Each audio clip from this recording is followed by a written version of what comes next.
বিসমিল্লাহির রহমানির রহিম। আসসালামু আলাইকুম। আশা করি সবাই ভালো আছেন। এই মহামারীতে পুরো পৃথিবী আক্রান্ত। তো আমাদের দেশও এই মহামারীতে আক্রান্ত। গত মার্চ থেকে আজ অবধি আমাদের স্কুল কলেজগুলো অফ। বিভিন্ন সময় বিদ্যালয় খোলার ব্যাপারে সরকার চেষ্টা করে থাকে, কিন্তু এই বিদ্যালয় খুলতে গিয়ে তো অনেক সমস্যার সম্মুখীন হয়। এই কারণে বিদ্যালয় এখনো খুলতে আসে না। যে গত অক্টোবরে যে একটা, এই মাসের অক্টোবরে যে একটা নিউজ দিয়েছে, এই নিউজে আগামী 9 অক্টোবর পর্যন্ত 30 তারিখ পর্যন্ত বিদ্যালয় বন্ধ থাকবে। তারই পরিপ্রেক্ষিতে বিভিন্ন সময় বিভিন্ন জায়গা থেকে অনলাইন ক্লাসের ব্যবস্থা চালু রয়েছে। আশা করি প্রত্যেকেই এই যে করোনাকালীন যে পড়ালেখার যে একটা ঘাটতি, তারা বিভিন্ন সময় এই অনলাইনের মাধ্যমে ক্লাস করে এই ঘাটতিগুলা কাটিয়ে উঠতে পারতেছে। আমি আজকে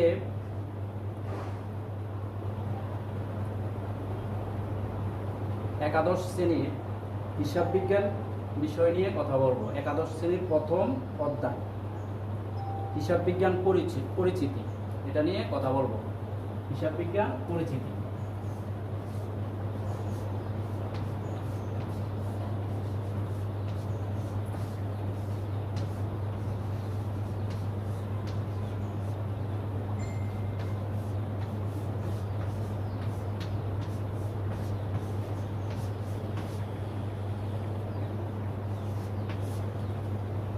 হিসাব বিজ্ঞান পরিচিতি নিয়ে প্রথমে বলতে গেলে হিসাব বিজ্ঞানের ক্রমবিকাশ ও উৎপত্তি সম্পর্কে আমাদের ধারণা থাকতে হবে।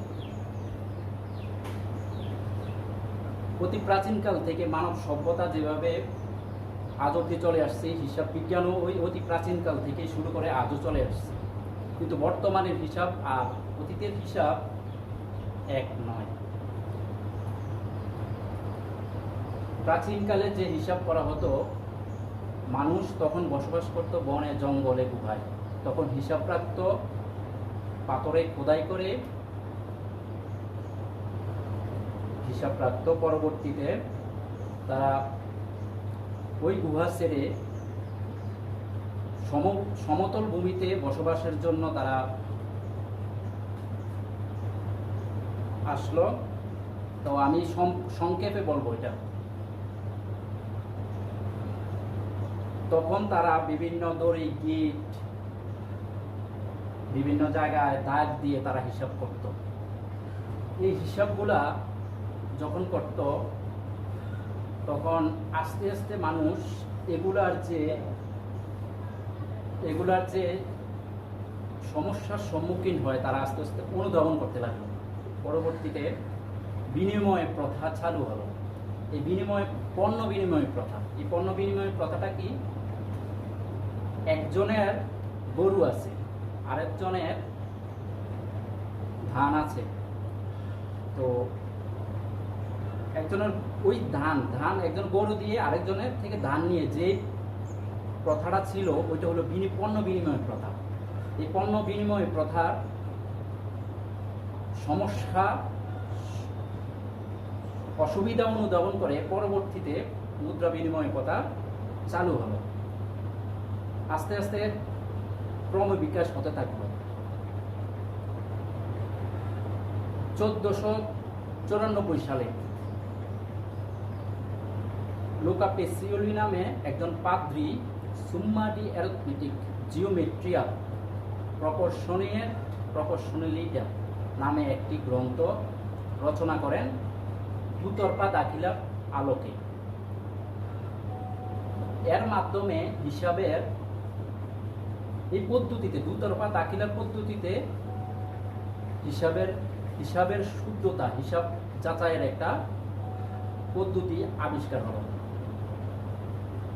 আস্তে আস্তে এই দুতরফা দাখিলার আলোকে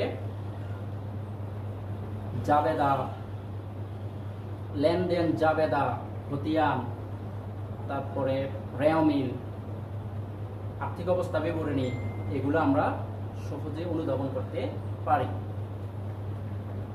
আমি যে কথাটা প্রথমে বলছি যে প্রাচীনকালের যে হিসাব আর বর্তমান কালের হিসাব যে পরিবর্তনটা, এই পরিবর্তনের যুগান্তকারী পরিবর্তনটা এসেছে বিংশ শতাব্দীতে। ওই বিংশ শতাব্দীতে উৎপাদন ব্যবস্থা, বাজার ব্যবস্থা, নিরীক্ষা,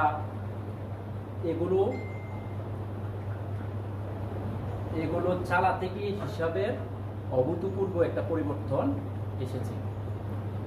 প্রথমে যে কথাটা বললাম লেনদেন, আমাদেরকে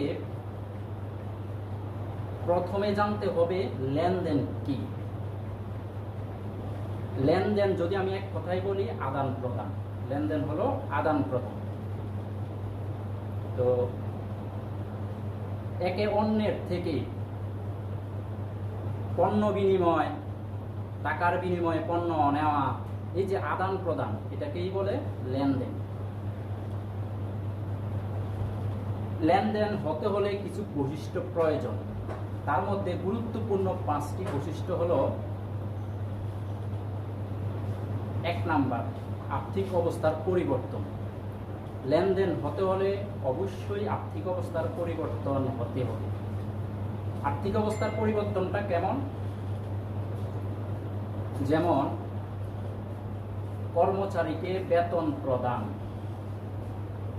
কর্মচারীকে 5,000 টাকা বেতন প্রদান, এটার মাধ্যমে মালিকের আর্থিক অবস্থার পরিবর্তন হবে। আমি বেতন দিয়েছি, বেতনের ফলে আমার আর্থিক মালিকানা সত্ত্ব হ্রাস পাবে এবং আমার সম্পদও হ্রাস পাবে। তো এই যে আর্থিক অবস্থার পরিবর্তনটা, এটা হলে তাহলেই লেনদেন হবে। 2 নম্বরে যেটা অর্থের অঙ্কে পরিমাপযোগ্য, অর্থের অঙ্কে পরিমাপ, লেনদেন হতে হলে অবশ্যই অর্থের অঙ্কে পরিমাপযোগ্য হতে হবে। যেমন আমি প্রথমে যেটা বললাম যে কর্মচারীদের বেতন, কর্মচারীকে 5,000 টাকা বেতন দেওয়া হলো, এটা লেনদেন, কারণ এটাতে আর্থিক অবস্থার পরিবর্তন হয়েছে, আমি অর্থের অঙ্ক করে বলছি 5,000 টাকা। তো লেনদেন হতে হলে অর্থের অঙ্কের পরিমাপযোগ্য হতে হবে। যেমন পণ্য ক্রয়ের পর মাস পেলাম, এটা লেনদেন নয়, কারণ এখানে অর্থের অঙ্কের পরিমাপ যোগ্য কোনো ঘটনাই ঘটে নাই, অতএব এটা লেনদেন নয়। তাহলে আমরা বুঝতে পারলাম লেনদেন হতে হলে অবশ্যই অর্থের অঙ্কের পরিমাপযোগ্য হতে হবে। 3 নাম্বার, দ্বৈত সত্তা। লেনদেন হতে হলে অবশ্যই দ্বৈত সত্তা হতে হবে। দ্বৈত সত্তা বলতে কি বুঝি? দ্বৈত সত্তা বলতে দুইটি পক্ষকে বুঝি। এক পক্ষ সুবিধা গ্রহণ করবে, আরেক পক্ষ সুবিধা প্রদান করবে, তাহলে দাতা এবং গ্রহীতার সৃষ্টি হবে। তাহলে লেনদেন হতে হলে দুটি পক্ষের প্রয়োজন। 4 নাম্বার যেটা হলো লেনদেন হতে হলে স্বয়ংসম্পূর্ণ ও স্বতন্ত্র হতে হবে। তাহলে স্বয়ংসম্পূর্ণ স্বতন্ত্রটা কি? তাহলে আমি একটা উদাহরণ দিলে আপনারা ভালোভাবে বুঝতে পারবেন। পি কিউর কাছ থেকে 5,000 টাকার পণ্য ক্রয় করলো। এই যে পি কিউর কাছ থেকে 5,000 টাকার পণ্য ক্রয় করলো, পি এবং কিউ দুটি আলাদা প্রতিষ্ঠান এবং স্বয়ংসম্পূর্ণ এবং স্বতন্ত্র। তাই আমরা বলতে পারি লেনদেন হতে হলে স্বয়ংসম্পূর্ণ এবং স্বতন্ত্র হবে। সর্বশেষ যেটা 5 নাম্বার, সেটা হলো দৃশ্যমান এবং অদৃশ্যমান। লেনদেন হতে হলে লেনদেন দৃশ্যমান হতে পারে, আবার অদৃশ্যমান হতে পারে। যেমন আমি যদি বলি 10,000 টাকা দিয়ে আসবাবপত্র ক্রয় করলাম, 10,000 টাকা দিয়ে যে আসবাবপত্রটা ক্রয় করলাম, এই আসবাবপত্রটা আমি দেখতেছি, এটা হলো দৃশ্যমান। আর যখন আমি 10,000 টাকা দিয়ে আসবাবপত্রটা ক্রয় করলাম, পরবর্তীতে 5 বছর পরে এই যে, অথবা 3 বছর পরে এই 10,000 আসবাবপত্রটার দাম আর 10,000 টাকা নাই, তখন সাপোজ মনে করেন 8,000 টাকা এই আসবাবপত্রটার দাম। এই যে 2,000 টাকা, 2,000 টাকা যে কমে গেল, এটা হলো অদৃশ্য, আমি দেখি নাই, এর ফলেও এটা লেনদেন। তাহলে আমরা বুঝতে পারলাম যে লেনদেন হতে হলে এই 5টা, কমপক্ষে আরো অনেক আছে, কিন্তু এই কমপক্ষে 5টা জিনিস অবশ্যই প্রয়োজন। এখন আমরা লেনদেন কোনগুলো চিনার উপায়টা আমরা জানলাম। এখন আমরা যেটা শিখব এটা হলো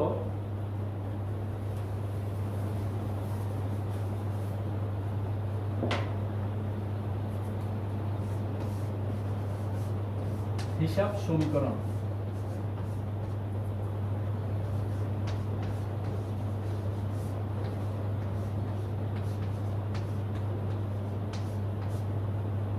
হিসাব সমীকরণ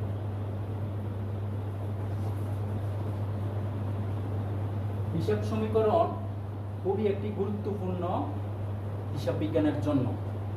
এই সমীকরণের আলোকে হিসাব বিজ্ঞানের সকল কার্যক্রম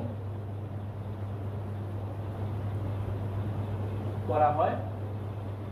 এই হিসাব সমীকরণের প্রথমে যেটা সূত্র আছে, সেই সূত্রটা আমরা লিখব a equal to l plus o, a equal to l plus o। এখানে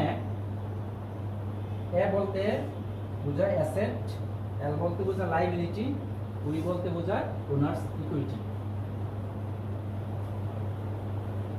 আমরা জেনারেল ম্যাথে, বীজগণিতে আমরা একটা প্রমাণের ক্ষেত্রে আমরা একটা জিনিস জানি, সেটা হলো left hand side equal to right hand side. এই লেফট হ্যান্ড সাইড যত হবে, রাইট হ্যান্ড সাইডও তত হবে, এটা আমরা জেনারেল ম্যাথে জানি। তেমনি ভাবে আমাদের অ্যাকাউন্টিং এর ক্ষেত্রেও অ্যাসেট যত হবে লাইবিলিটি এবং ওনার্স ইকুইটি মিলে, এই দুইটা মিলে অ্যাসেটের সমান হবে। এটা হলো হিসাব সমীকরণ। তাহলে আমি যদি বিস্তারিত আরো বলি তাহলে আরো ক্লিয়ার হবে।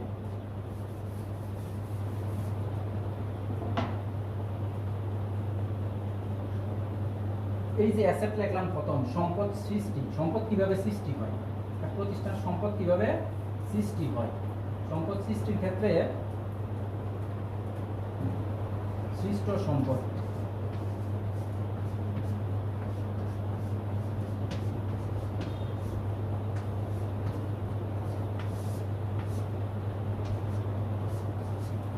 দুই জায়গায় থেকে সম্পদ সৃষ্টি হয়।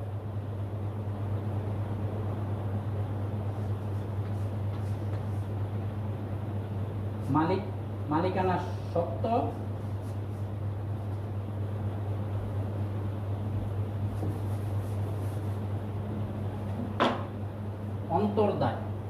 অন্তর্দায় এবং বহির্দায়।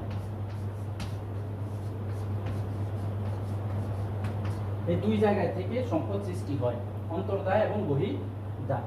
অন্তর্দায়টা কি? অন্তর্দায়টা হলো মালিক যখন মূলধন নিয়ে ব্যবসা শুরু করে, ওই যে মূলধনটা নিয়ে ব্যবসা শুরু করলো, এটা মালিকের একটা দায়, যে প্রতিষ্ঠানে আমি এত টাকা বিনিয়োগ করলাম।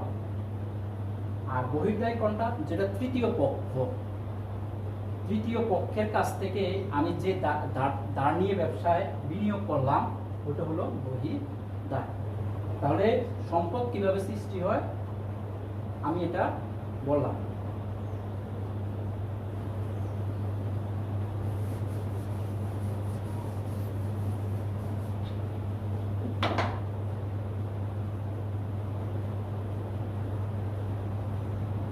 মালিক ব্যবসায় বিনিয়োগ করে, ব্যবসায় যে বিনিয়োগটা করে ওই বিনিয়োগটা হয় তার প্রতিষ্ঠানের লাভের আশায়। তো প্রতিষ্ঠান চালু করার পর লাভও হতে পারে আবার ক্ষতিও হতে পারে। এই মালিকানা সত্ত্বকে আমরা যে ওনার্স ইকুইটি, যেটা ওনার্স ইকুইটিকে আমরা 4 ভাগে ভাগ করতে পারি। ওনার্স ইকুইটি আমরা কয় ভাগে ভাগ করতে পারি? 4 ভাগে। ওই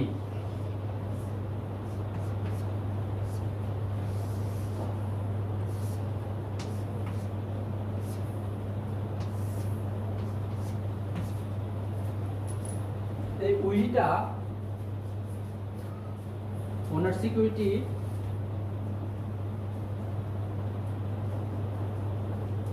ক্যাপিটাল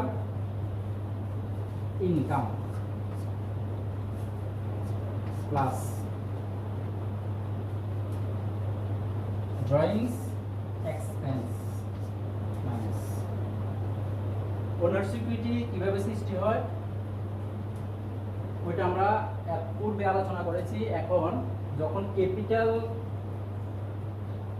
মূলধন বৃদ্ধি পাবে, মূলধন বৃদ্ধি পাইলে ওনার্স ইকুইটি বাড়বে, মূলধন বৃদ্ধি পাইলে ওনার্স ইকুইটিও বাড়বে, তারপরে তার ইনকাম হলে ওনার্স ইকুইটিও বৃদ্ধি পাবে। তাহলে আমি এখানে বলছি ক্যাপিটাল বৃদ্ধি পাইলে, ক্যাপিটাল যদি বৃদ্ধি পায় মানে ক্যাপিটাল মূলধন বৃদ্ধি পেলে ওনার্স ইকুইটি বাড়বে, ইনকাম বৃদ্ধি পেলে ওনার্স ইকুইটিও বাড়বে। অন্যদিকে মালিক যখন ব্যবসায় থেকে কোনো কিছু নিয়ে যায় তখন এটা হলো উত্তোলন। উত্তোলন যদি করে ফেলে প্রতিষ্ঠান থেকে মালিক যদি উত্তোলন করে তখন এটা ওনার সিকিউরিটি কমে যাবে, তাহলে এটা হলো হ্রাস, এটাকে হ্রাস। আবার প্রতিষ্ঠানে যখন বিভিন্ন প্রতিষ্ঠান পরিচালনার ক্ষেত্রে এক্সপেন্সের সৃষ্টি হয় মানে ব্যয়ের সৃষ্টি হয় ওটা হলো এক্সপেন্স, ব্যয়, তখন মালিকানা সত্ত্ব হ্রাস পায়।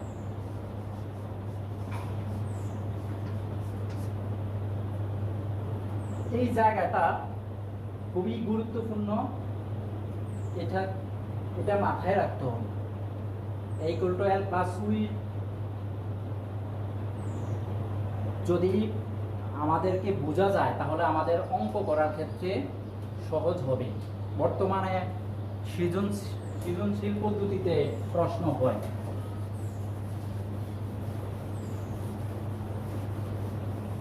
এই সৃজনশীলের ক্ষেত্রে ছোট ছোট কিছু ট্রানজ্যাকশন দেওয়া থাকে। এই ট্রানজ্যাকশনগুলো করতে গেলে অবশ্যই আমাদেরকে এই হিসাব সমীকরণের মাধ্যমে সহজে করা যায়, তাই আমাদেরকে অবশ্যই সৃজনশীল হিসাব সমীকরণটা মাথায় রাখতে হবে। তো প্রথমে আমি বলছিলাম যে A=L+U, এখানে অ্যাসেট সম্পদ, যদি অ্যাসেট বৃদ্ধি পায়, সম্পদ বৃদ্ধি পেলে ডেবিট, বলতে অ্যাসেট সম্পদ, সম্পদ বৃদ্ধি পেলে সম্পদ বৃদ্ধি ডেবিট, সম্পদ হ্রাস ক্রেডিট। অন্যদিকে দায় বৃদ্ধি পেলে ক্রেডিট, দায় হ্রাস পেলে ডেবিট।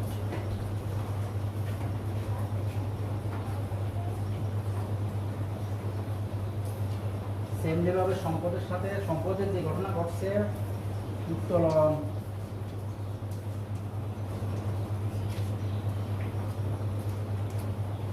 খরচ, একই ঘটনা ঘটবে। আমি সম্পদ বৃদ্ধি পেলে ডেবিট, হ্রাস পেলে ক্রেডিট। উত্তোলন বৃদ্ধি পেলে ডেবিট, হ্রাস পেলে ক্রেডিট। খরচ বৃদ্ধি পেলে ডেবিট, হ্রাস পেলে ক্রেডিট। দায়ের সাথেও সম্পর্ক হলো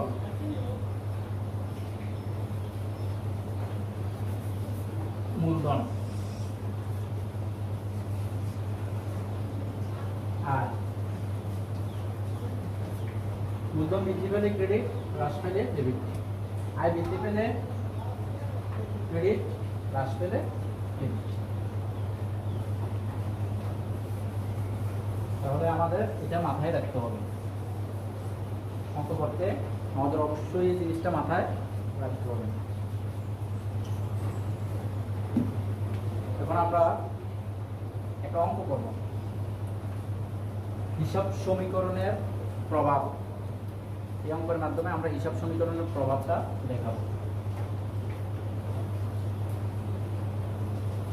আমি কিছু ট্রানজ্যাকশন লিখি। 1 নম্বর ট্রানজ্যাকশনটা হলো নগদ 30,000 টাকা, নগদ 20,000 টাকা, আসবাবপত্র 50,000 টাকা, 30,000 টাকা একটা ল্যাপটপ নিয়ে ব্যবসা শুরু করবো। এটা যদি আমরা লিখি তাহলে 1 নম্বর নগদান হিসাব,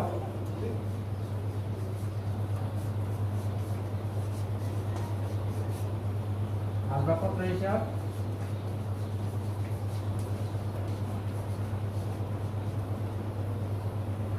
অফিস সরঞ্জাম হিসাব। ল্যাপটপ যেটা এটা হলো অফিস সরঞ্জাম।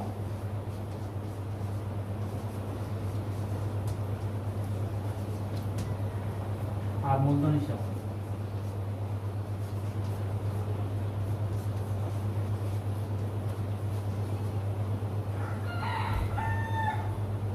মূলধন হিসাব। তাহলে আমরা এই L প্লাস ওই যে সমীকরণটা যদি আমরা দেখাই এখানে, তাহলে প্রভাবটা যদি দেখায়, সম্পদ এখানে আমার বাড়লো, সম্পদ বৃদ্ধি, সম্পদ বৃদ্ধি মানে নগদ বৃদ্ধি পাইছে, নগদ টাকা বৃদ্ধি পেয়েছে, আসবাবপত্র বৃদ্ধি পেয়েছে, অফিস সরঞ্জাম বৃদ্ধি পেয়েছে। আর আমরা এগুলো জানি ওয়ান কাইন্ড অফ অ্যাসেট এগুলো। অন্যদিকে মূলধনও বৃদ্ধি পেয়েছে, কারণ ব্যক্তি প্রতিষ্ঠানে মূলধন বিনিয়োগ করেছে। এর ফলে প্রতিষ্ঠানে মূলধনের পরিমাণ বৃদ্ধি পাওয়া মানে মালিকের মালিকানা সত্ত্বটাও বৃদ্ধি পাওয়া। তাহলে উইটাও এখানে কি হলো, বৃদ্ধি পেয়েছে। তাহলে আমরা এই প্রভাবটা জানলাম।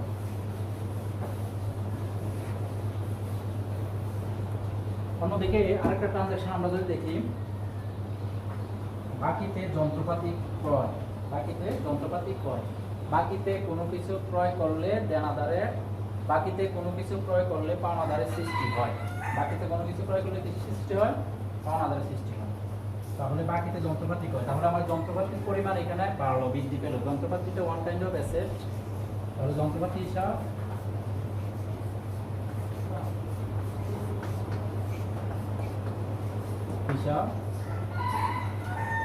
পাওনাদার হিসাব।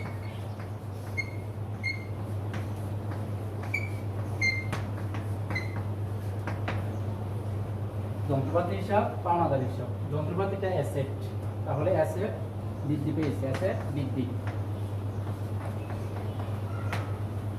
পাওনাদার অথবা আমরা প্রদেয় হিসাবে লিখতে পারি। প্রদেয় পাওনাদারটা হলো লাইবিলিটি, এখানে দায়ও বৃদ্ধি পেয়েছে। যেহেতু আমি বাকিতে যন্ত্রপাতি ক্রয় করলাম, যন্ত্রপাতি যেভাবে বৃদ্ধি পেল, তখন আমার দায়ের পরিমাণটাও তদ্রূপভাবে বৃদ্ধি পেয়েছে। তাহলে তাহলে লাইবিলিটি এল বৃদ্ধি। তাহলে এটা সম্পর্কে আমরা হিসাব সমীকরণের প্রভাবটা জানলাম। আমরা আরেকটা ট্রানজ্যাকশনের দিকে দেখি। এটা হলো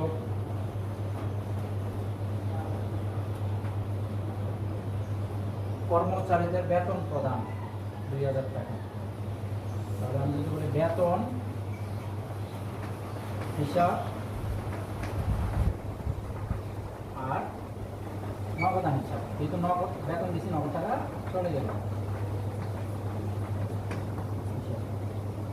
বেতনটা হলো প্রতিষ্ঠানের জন্য এই খরচ, কারণ খরচ এখানে বৃদ্ধি পেয়েছে, কিন্তু খরচ যখন বৃদ্ধি পায় মালিকানা সত্ত্ব তখন হ্রাস পায়। তাহলে এখানে উইটা কি হবে? হ্রাস পাবে, উইটা হ্রাস পাবে।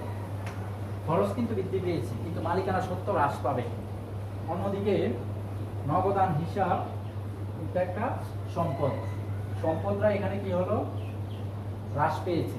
যখন আমি বেতন দিয়ে দিলাম আমার থেকে নগদ টাকাটা চলে গেল, নগদ টাকা আমরা জানি ওয়ান কাইন্ড অফ অ্যাসেট। তাহলে এখানে অ্যাসেট হ্রাস, অ্যাসেট হ্রাস। তাহলে আমরা হিসাব সমীকরণের প্রভাবটা জানলাম।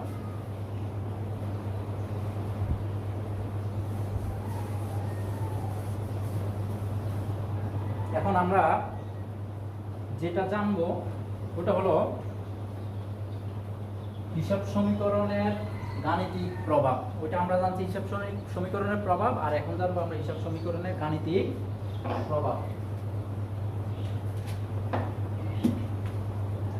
এটার জন্য আমাদের একটা ঘর করতে হবে। ঘর কিভাবে করে বলে কি?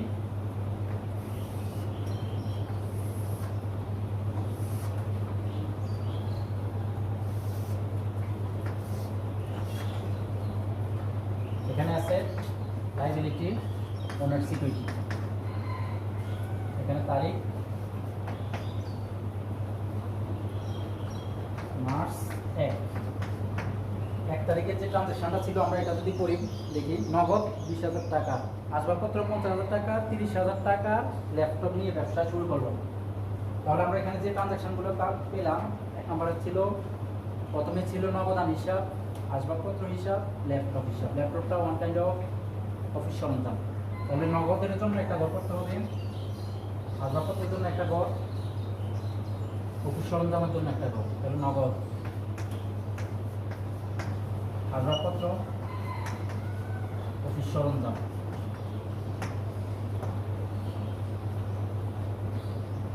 নগদ 20,000 টাকা,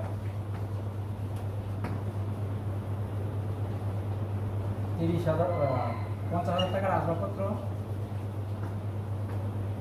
30,000 টাকা অফিস সরঞ্জাম, ল্যাপটপ নিয়ে ব্যবসা শুরু করলো। তাহলে ওই মালিকানা সত্ত্ব বৃদ্ধি পাবে। মালিকানা সত্ত্ব হবে এখানে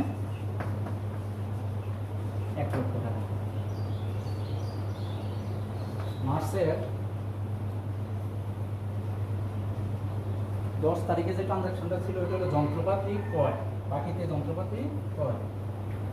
আমরা বলছিলাম যন্ত্রপাতি হিসাব ডেবিট, যন্ত্রপাতি বৃদ্ধি পেয়েছে, আর পাওনাদার যেহেতু বাকিতে ক্রয় করছে পাওনাদারও বৃদ্ধি পেয়েছে। তাহলে আমাদের এদিকে একটা পাওনাদারের জন্য ঘর করতে হবে। পাওনাদার, কারণ পাওনাদার একটা দায়, পাওনাদার হলো দায়। যন্ত্রপাতির জন্য একটা ঘর করতে হবে।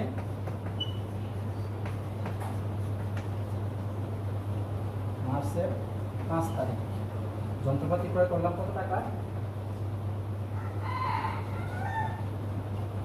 10,000 টাকা।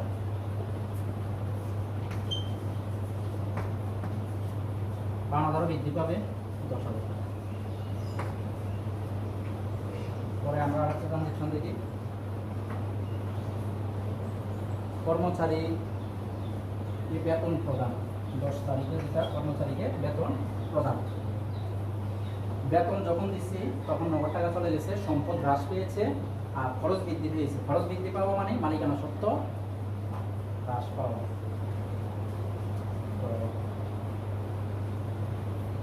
2,000 টাকা, 2,000 টাকা হ্রাস। 9,000 টাকা চলে গেছে। আর মালিকানা সত্ত্ব এখানে 2,000 টাকা হ্রাস পাবে। আমরা আরেকটা ট্রানজ্যাকশন দেখি।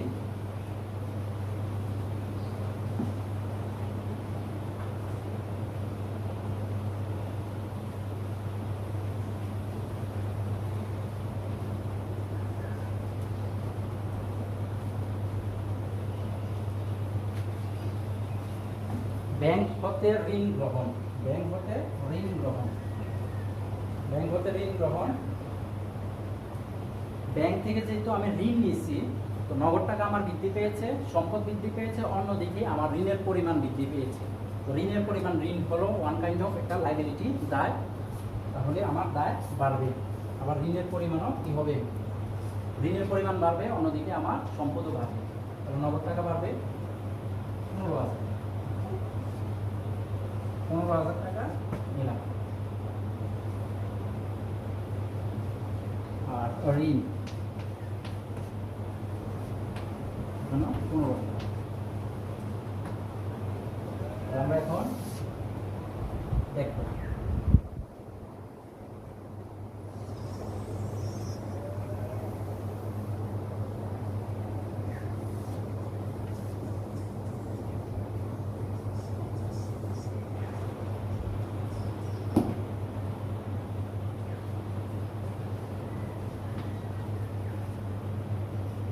বিয়োগ করলে 18,000 টাকা, 50,000 টাকা যা আছে তাই, 30,000 টাকা যা আছে তাই, 10,000 টাকা যা আছে তাই, এখানেও 10,000 টাকা যা আছে তাই,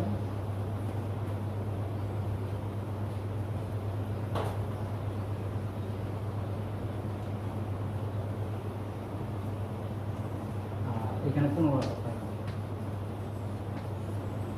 আর এখানে 98,000 টাকা। এখন এখানে হবে বিয়োগ করলে 3,000, এটা যোগ হবে 33,000 টাকা,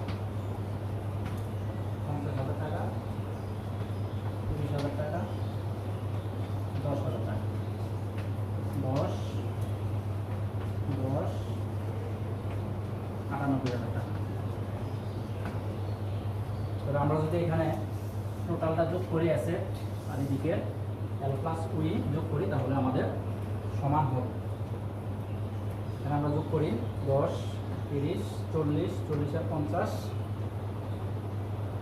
90,000, 90 আর 33,000, 1,23,000, 1,23,000, 1,30,000। আমাদের এদিকেও 1,23,000 হতে হবে, কারণ অ্যাসেট যত, লাইবিলিটি এবং ওনার সিকিউরিটি তত হবে। 98,000, 10,000, 1,08,000, 1,08,000 আর 15,000 কত, 23,000, 1,23,000। তাহলে আমরা দেখতে পাচ্ছি উভয় দিকে মিলে গেছে। তো এ থেকে আমরা বুঝতে পারি অবশ্যই হিসাব সমীকরণের আলোকে আমাদের ট্রানজ্যাকশনগুলো মিলে যাবে। তো আশা করি শিক্ষার্থীবৃন্দ মোটামুটি একটা ধারণা পাবে, প্রাথমিক ধারণা পাবে হিসাব বিজ্ঞানের। আমি যে প্রথমে বলছি যে এটা হিসাব পরিচিতি, হিসাব বিজ্ঞানের প্রাথমিক যে জিনিসগুলো জানা প্রয়োজন, এটা হলো এই প্রাথমিকগুলো। আজকে এ পর্যন্তই, আশা করি পরবর্তীতে আবার দেখা হবে অন্য কোনো টপিক নিয়ে। আসসালামু আলাইকুম।